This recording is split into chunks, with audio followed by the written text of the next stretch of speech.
গত ২ মাস আগে আমি চলে গেছিলাম কাঁচরাপাড়ার সিদ্ধেশ্বরী ঘাটে। এই এলাকা কিন্তু অনেকে ফুচকাপাড়া নামেও চেনে। যাই হোক, আগেও একবার গেছিলাম বন্ধুদের সাথে, কিন্তু এইবার গেছি বন্ধু বলতে পারেন, বান্ধবী বলতে পারেন বা বলতে পারেন বোন। যাই বলুন না কেন, তাদের সাথে কিন্তু আমি চলে গেছিলাম এই সিদ্ধেশ্বরী ঘাটে।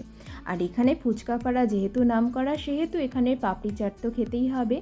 তাই চলে গেছিলাম এক দিদির দোকানে। দেখলাম সে কি সুন্দরভাবে চোখের সামনে নিমেষের মধ্যে এই সুস্বাদু পাপড়ি চাট তৈরি করে নিল।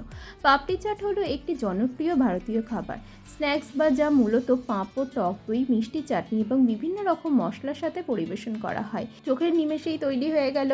কিভাবে তৈরি হয় না তৈরি হয় এত কিছু বাবা বলতে পারছি না, সত্যি জিভে জল চলে আসলো। তাই বেশি অপেক্ষা না করে আজই চলে যেতে পারেন, আজ না হলেও কাল চলে যেতে পারেন সিদ্ধেশ্বরী ঘাটে। এইখানে কিন্তু ফুচকাগুলো সত্যি খুব সুস্বাদু, আর এইরকম টাইপের খাবার কিন্তু সত্যিই স্বাদ খুবই ভালো। আপনারা তাই চলে যেতে পারেন সিদ্ধেশ্বরী ঘাটে। গেলে অবশ্যই আমাকে জানাবেন যে আপনি কোন খাবার ট্রাই করেছেন। সবাই ভালো থাকুন এবং সুস্থ থাকুন।